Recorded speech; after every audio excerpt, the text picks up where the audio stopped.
kira-kira ada yang nggak hadir hari ini? Ada. Siapa? Rita, terus? Bulan, terus? Dewikus. Rita, Bulan, dan Dewikus. Karena nggak masuk hari ini ya? Anak-anak, kita lanjutkan materi minggu kemarin ya. Jadi sebelum kita lanjutkan, saya tanya dulu, masih kan nggak kemarin kita membahas tentang apa? Masih. Apa? Definisi semangat bekerja dalam menjawab. Ya, definisi semangat bekerja keras dan bertanggung jawab. Ya.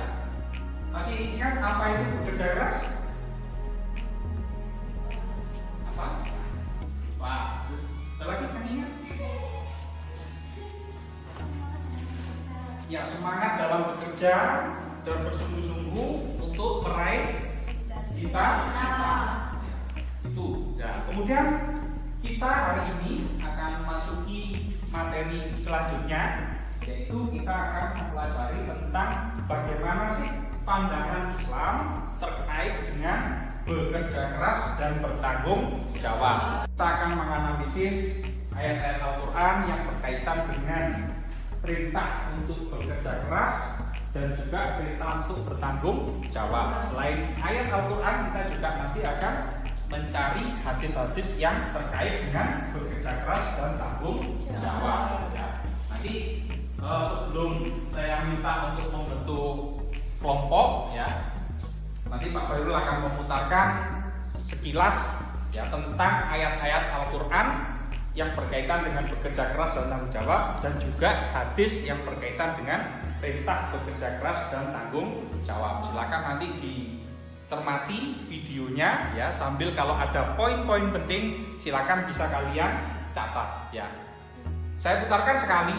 Nah, nanti sudah saya share link YouTube-nya, nanti ketika kerja kelompok bisa kalian putar kembali di link YouTube yang sudah Pak Khairul bagikan di grup kelas. Gitu ya. Baik. Ini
tentang dalil perintah untuk bekerja keras dan bertanggung jawab. Nah, sekarang Kira-kira selain tadi ada bukan surat Al-Jumu'ah, surat An-Nahl ya, kemudian ada hadis juga tadi.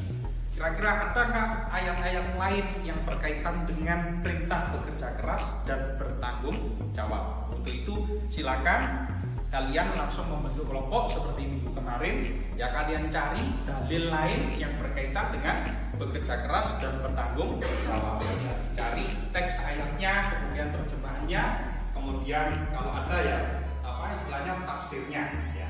Kemudian nanti setelah selesai berdiskusi, saya minta perwakilan kelompok untuk menyampaikan hasil diskusinya di depan. Nah, nanti kalau ada temannya yang bertanya, silakan bisa memberikan tanggapan ya.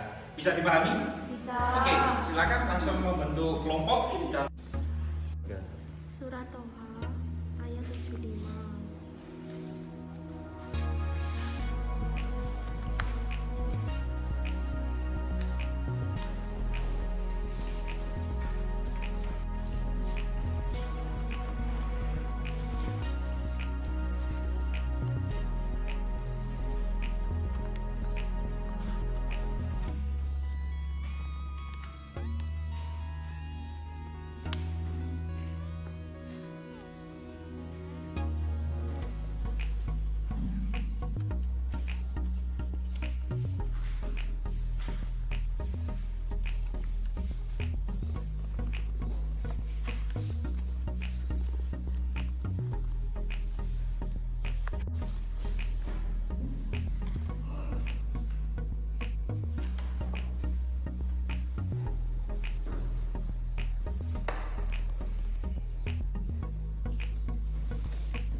ada kesulitan ya.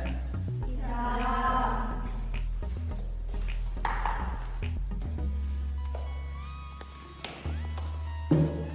Akan beri tugas, ada yang mencari, ada yang mencatat poin-poin pentingnya.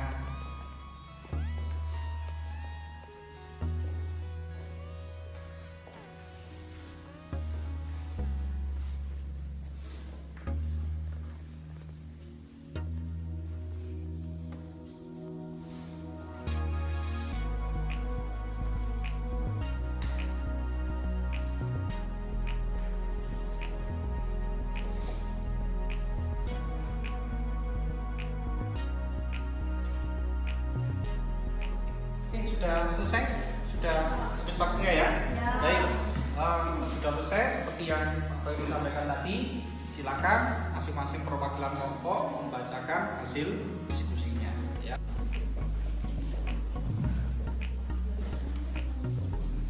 Assalamualaikum warahmatullahi wabarakatuh.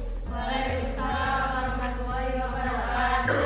Silakan nama saya dengan Dani, saya mewakili dari kelompok 1. Hasil dari diskusi dari kelompok 1 yaitu Surat Toha ayat 75 yang berbunyi wa may ya'tihi mu'minan qad 'alima sholihati faulaika lahum darajatul ula. Artinya, dan barang siapa datang kepada Tuhannya dalam keadaan beriman lagi sungguh-sungguh telah beramal saleh, maka mereka itulah orang-orang yang memperoleh tempat-tempat yang tinggi atau mulia. Tafsiran ringkas Kementerian Agama atau Surat Toha ayat 75. Tetapi sebaliknya barang siapa meninggal dunia dan datang kepadanya dalam keadaan beriman dan telah mengajarkan kebijakan sesuatu tuntunan Allah dan Rasul-Nya, maka mereka itulah orang yang memperoleh derajat yang tinggi dan mulia. Mereka akan mendapatkan surga-surga yang mengalir di bawahnya, yaitu di antara pepohonannya sungai-sungai, mereka kekal selama-lamanya di dalamnya. Itulah balasan bagi orang yang mengucilkan dan menjauhkan diri dari kekafiran dan kemaksiatan. Berdasarkan keterangan di atas dapat diambil kesimpulan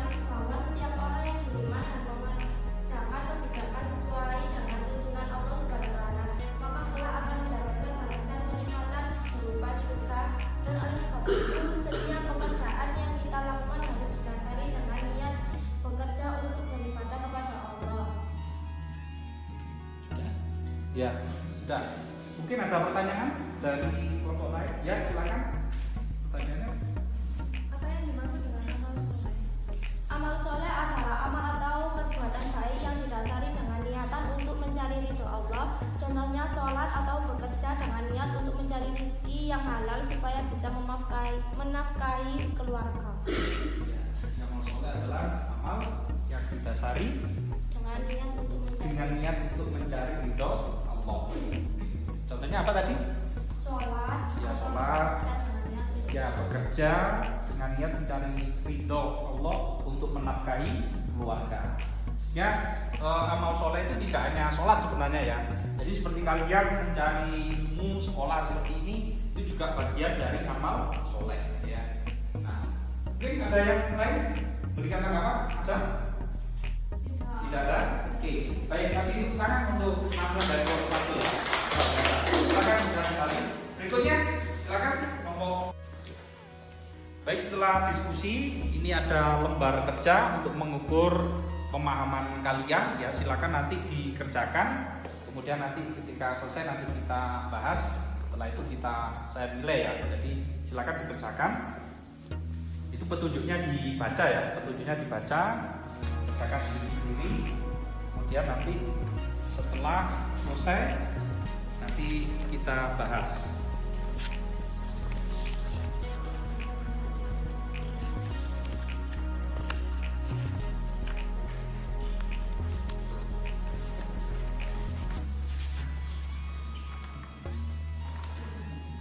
Oke, saya kasih waktu 15 menit ya untuk mengerjakan.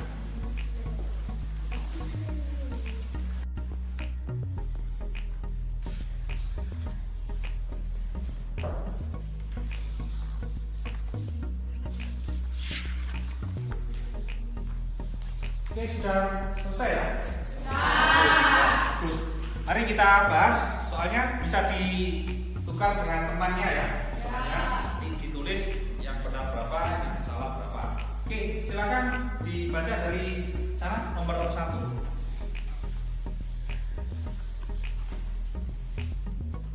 Silakan dibaca nomor 1. Islam telah memerintahkan dan mewajibkan kepada pemiliknya untuk bekerja dan berkarya dengan berbagai cara. Karena karya seseorang yang akan menentukan kualitas seseorang yang beriman. Hal ini sebagaimana yang tertuang di dalam Al-Quran surat Al-Ahqaf ayat 9. Ya, jawabannya A. Surat Al-Ahqaf ayat 9. Oke, silakan nomor 2 sampingnya. Sebelahnya. Dari Islam radhiyallahu anhu berkata, Rasulullah Muhammad SAW bersabda, tidak satupun makanan yang dimakan oleh seseorang lebih baik daripada kerja tangannya. Sesungguhnya Nabi Daud makan dari hasil kerja tangannya. Hadis riwayat Bukhari. Berikut ini yang merupakan perilaku yang sesuai dengan hadis di atas adalah Pak Ali senantiasa bekerja serabutan untuk menghidupi keluarganya dan harus mengeluarkan membuat. Ya, jawabannya yang B. Oke. Terus nomor 3. Saya Pak. Ya. Agama Islam tidak mengenal suatu hari yang khusus untuk beribadah, sehingga di hari itu orang berhenti bekerja. Di dalam Islam setiap hari adalah hari kerja dan diharuskan untuk bekerja dengan niat yang jujur. Hari Jumat yang dianggap sebagai hari besar umat Islam adalah diperintahkan di hari tersebut untuk berhenti bekerja, melainkan baru sesudah mendengar adzan hingga sampai sholat Jumat selesai disuruh berhenti bekerja. Hal ini sebagaimana yang disebutkan di dalam Quran surat Al-Jumat ayat 9 sampai 10. Ya, jawabannya yang A. Ayat surat Al-Jumat ayat 9 sampai 10. Oke, berapa? Kemudian yang salah berapa? Setelah itu dikumpulkan beserta tugas minggu yang lalu. Ya, kemarin kan ada tugas keterampilan. Ya, silakan dikumpulkan nanti Pak Khairul nilai. Sudah dikumpulkan? Baik, karena pembelajaran hari ini sampai di sini, tapi sebelum kita akhiri, mungkin ada yang bisa menyimpulkan apa sih inti dari hasil pembelajaran kita hari ini, materi yang kita bahas hari ini. Ada yang bisa memberikan kesimpulan? Ya, silakan, Ani. Kesimpulan pembelajaran hari ini yaitu Islam mewajibkan kepada pemeluknya untuk bekerja keras dengan cara yang halal dan dan bertanggung jawab atas apa yang dikerjakan. Bekerja keras dengan niat untuk mencari karunia Allah dengan tujuan untuk memenuhi kebutuhan hidup sehari-hari. Beberapa firman Allah di dalam Al-Quran dengan tujuan untuk memenuhi kebutuhan hidup sehari-hari yang memerintahkan untuk bekerja keras dan bertanggung jawab, di antara di dalam surat At-Toha ayat 75 dan surat Al-Isra ayat 12 serta beberapa hadis. Dengan demikian, seseorang yang memiliki keimanan yang kuat akan senantiasa bekerja keras dengan penuh tanggung jawab untuk menghasilkan karya yang bermanfaat. Ya, bagus, luar biasa. Kasih tepuk tangan ya. Biar kesimpulan. Jadi inti dari pembelajaran kita hari ini adalah bahwa Islam itu sangat menganjurkan, mewajibkan ya kepada pemeluknya. Ya, kita ini sebagai orang Islam diwajibkan untuk bekerja keras dan bertanggung jawab dengan niat untuk mencari ridho Allah. Nah, baik anak-anak, untuk minggu depan kita akan mempelajari tentang hikmah dan manfaat bekerja keras dan bertanggung jawab. Bagaimana pembelajaran hari ini? Menyenangkan? Menyenangkan. Ya, biasa ya. Baik, pertemuan kita hari ini cukup sampai di sini. Nanti hasil KPD-nya Pak Khairul nilai. Nah, nilainya ya seperti biasanya harus di atas KKM ya.